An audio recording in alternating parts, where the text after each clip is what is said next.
Damn it, I knew it was going to be this guy. This son of a bitch. As I noticed this voice come out of the blue, I realized that at some point Mr. Tobioka had come into the garage. Everyone stops talking and starts acting warily of him. It would appear that you are playing video games. Are these the activities of the Soren Club? Seeing Mr. Tobioka appearing suddenly and making snide comments, Katori looks like she's about to snap at him. Don't do it, Katori. Alright, I won't. Can we help you? It looks like Mr. Yabananobe has a hands-off approach with you, so I came here in his place to come and see you. Mr. Yamanobe is our advisor, but he hardly ever shows his face here. That could be because of the pressure from Mr. Tobioka. If he were to be actively involved with the club, he would become a target for Mr. Tobioka. If I'm saying that right. Mr. Mige, did you quit the robot club so you could play around here? I had such high hopes for you. I'm not playing around. Ajiri retorts sharply, without any fear of Mr. Tobioka. He frowns in frustration. You will come to regret choosing this club. I will work hard to prevent that. Really, she looks like she wants to say, I don't need your opinion, so get out of here. It seems like she's putting up with it for now. Miss Mochizuki, it would appear that you have flown again. Yes, we did a test flight. If we don't do proper club activities, the student council will get angry. At that time, it seems like the winch broke, doesn't it? How does he know about that? Could it be that damn it. Could it be that Mr. Yamanobe informed him of that? If something were to happen, just in case, we tell Mr. Yamanobe everything that we'll be doing. Are you trying to have another accident? If anyone is injured next time, club status will be repealed. Having said that, it's going to happen in 10 days anyway. You will leave at the end of the summer holiday. I asked you not to cause any problems before then. Very well. We left it at that, and Mr. Tobioka left the garage. What is up with that guy? He really pisses me off. He really is just a nasty old man. Quitting the Robot Club was the right choice. Hey, Amane, that accident he talking about, was that you? Yeah, I know. We have to make sure there are no accidents. No, I don't mean that. I'm hungry. Let's go and get something to eat. Amane puts an unnatural smile, then stands up and leaves the garage. What was that about? I'm not sure. Hey, what was that stuff about the accident? I don't know, but it looks like to Amane it's something in the past that she doesn't want to talk about. As I say that, the other two both have a grave look on their faces. I think I know. It's pretty. Nighttime. I get out of the bath and it's time to go to bed. Amane didn't see myself today. Even at dinner time, she didn't eat much. Ever since Mr. Tobioka mentioned the accident, what happened? Everybody was worried about it, but it didn't seem like we could ask her about it. I walk along the hallway while thinking of that, and then Amane came down from the second floor. Is Katori about? She's in her room, I think. Right, thanks. Amane knocks on Katori's door. Amane! Katori pokes her head out from her room and is surprised to see Amane there. This is probably the first time she's gone to see her in a room like this. Can I talk to you? Sure, you want to come in? Okay. Katori invited her in, then Amane went inside the room. Katori went to close the door, then noticed I was there. She looked at me like, what should I do? Come over here. But there's no way I could go in there. Eventually she closed the door.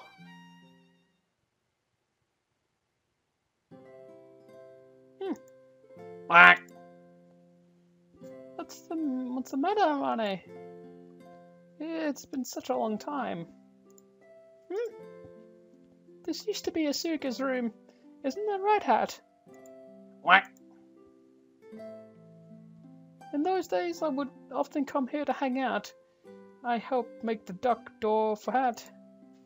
Oh, really? This must be why it looks so shoddy. It hasn't changed much. I don't have that many things. If there's too much mess, I'll just get in the way. Did you come to look at the room? Oh, that's right. I thought I would return this. It's Asuka's flight log, isn't it? What do you mean, return it? This is yours, isn't it, Katori? No, I just found it. It's not mine either. But you're the one who should have it. Asuka was your best friend, right? Asuka didn't leave it here because I was supposed to see it. If that were the case, it could have been given to me directly, or left in the garage. I guess so. It was in this room, wasn't it? It was wedged between the shelves, like it was hidden. I think that you should have it. That must be what Asuka was thinking.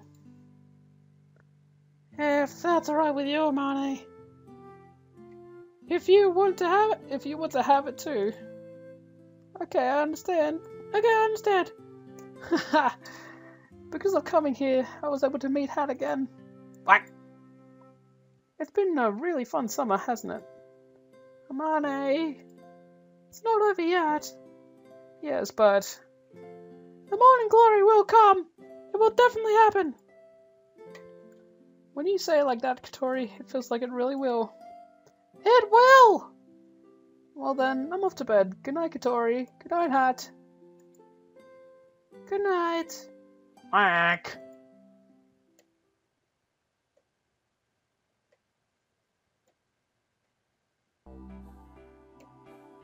So it's like that, huh? The corner of the garage and a blind spot which couldn't be seen from the drawing board. In the shadow of the glider, we were whispering to each other. Wait. So, Mane, get the flight log back? Yeah. Tori had told us the details about what had happened in her room last night. Seems pretty meaningful. Isn't it just? That's why I don't know what to do. She must be getting her affairs in order. It's getting close to the day she leaves. Stop it! Don't say such sad things like that! Well, it's not like I want to say it, but there's nothing we can do. Usually, even if you quit a club, you still carry on coming to school. However, in Amane's case, she's already gained enough credits, so as long as she doesn't fail any of her exams, she'll be able to graduate. As she said before, once she leaves, she'll go back home to help her father with his work.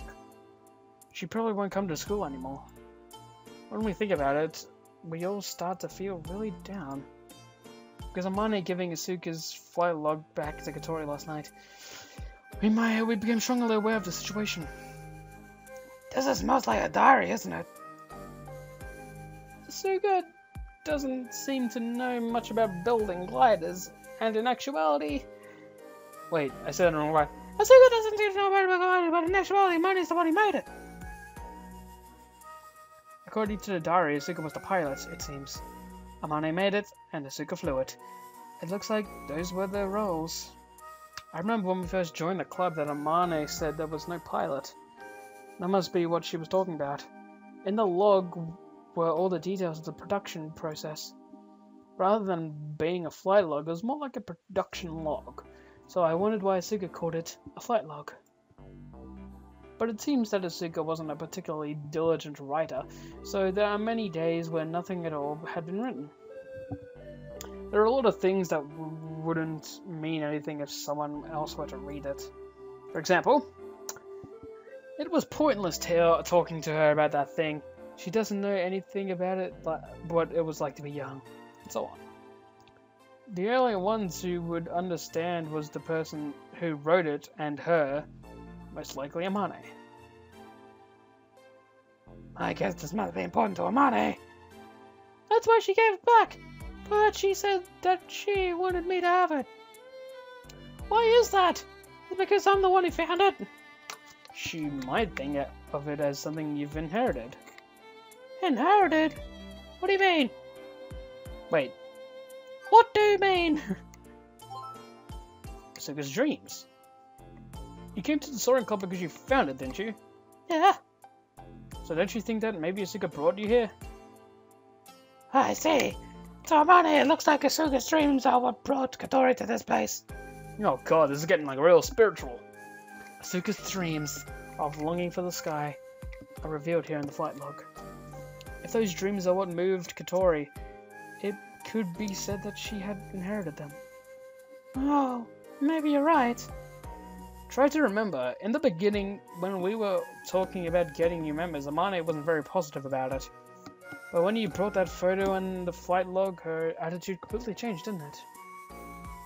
Oh yeah, that's right! I don't know what was going on then, but to Amane, it must have seemed like something destined to happen. Katori, who feels a heavy sense of responsibility, makes a serious face as she goes into deep thought. Anyway, there was something I had on my mind. Agia flicked through the flight log. Ah, here it is. At some point I won't be able to stay here. What was written there? Looks like it doesn't have much of a connection to the context of what's written before and after. It just appears suddenly and seems kind of out of place. What is this? Also the same... Wait. Okay, I thought I had used the wrong voice for a sec. Also, the same kind of thing happened several times. Is this about quitting school? Upon reading more, it doesn't really say why they had to leave. What happened? Is there something to do with the accident? So, did the reason that Asuka leave have some connection to with the accident? Oh my god, my voice. Ugh. I don't know. But Amane wanting to fly through morning glories for Asuka's sake, right? Katori opens a page in the book. This is what was written here. I still can't forget the emotion I felt when I saw that photo. That such a beautiful view could be from above the town where we lived, the sky that is always there, stretching out far and wide. Even so, she didn't seem so surprised. It looked like she wasn't moved at all. That's why I thought, I'm going to take you there, for sure. When she sees the real thing, even Amane would be brought to tears. And she would definitely be moved by it, no doubt about it. This is the page where the photo was placed inside the book. You might be right. There's no way that Amane, who was scared of heights, would want to fly above the clouds. Despite that, she caused problems for her father and continued to stay at school, becoming the super repeat student. She must want to go there to see the view that Asuka wanted to show her. Amane! Whoops. What is it? Ah! Katori, jumping out of her wheelchair, hastily hid the flight log behind her back. What have all of you been whispering about? Nothing, Amane. God, that's right. We were just talking amongst ourselves. Amane looks at me. Like she says, just talking amongst ourselves. As I answer, Amane pouts. Really? This doesn't include me then? Oh crap, she's really upset. Since she was concentrating on the drawing board, I thought she wouldn't notice what we were doing. No, that's not it. It's your farewell party. Yeah, we're planning it. Farewell party? Because you're leaving this year, that's why. That's why. Sorry, voice fades away. Although she used it as an excuse in the heat of the moment, we don't really want to talk about Amane leaving. In the place of Katori, who had fallen silent, I continued the story. We were planning it in secret because we thought we might surprise you. We were going to prepare all your favorite things. Yes, that's right! I see. And I'm sorry. A farewell party? Sounds like fun. It seemed that she believed us, and then she returned to her position in front of the drawing board. Oh my god, I hate lying. Ugh. But we actually have to do it now. That's fine. Let's have a farewell party. I'm not happy about it, but I want to throw a party. Right. Okay. I'm not in agreement with Katori. That's not what I want to say. It's not that I don't. It's not that I want to say goodbye to Mane. However, it's that the way it is, I want to give her a proper send-off.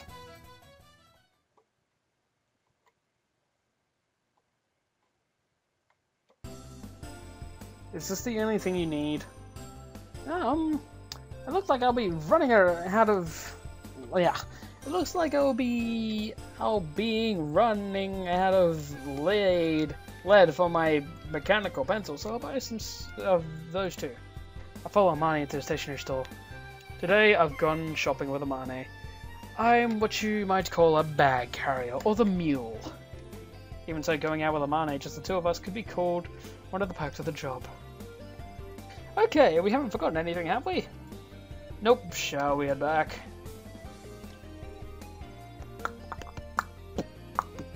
Thanks for today. Because of you, I was able to buy a lot of things. Oh, it's no problem at all.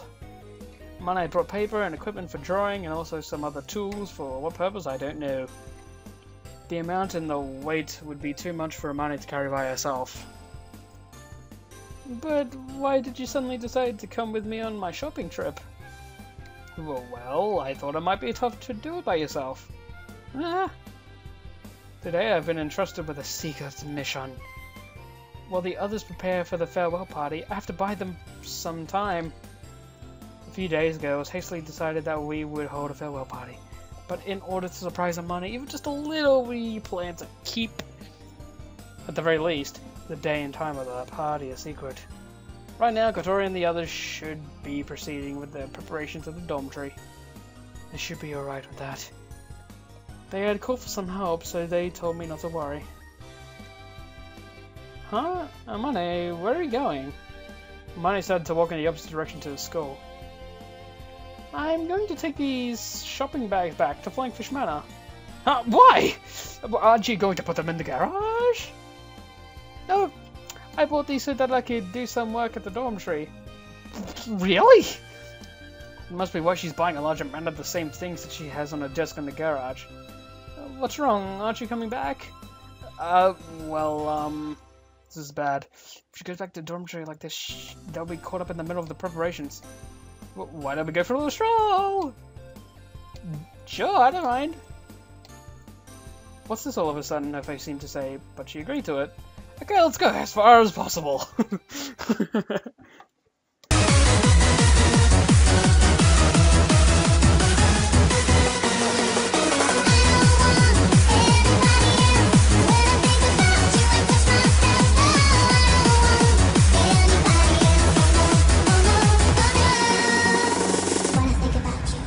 Touch myself.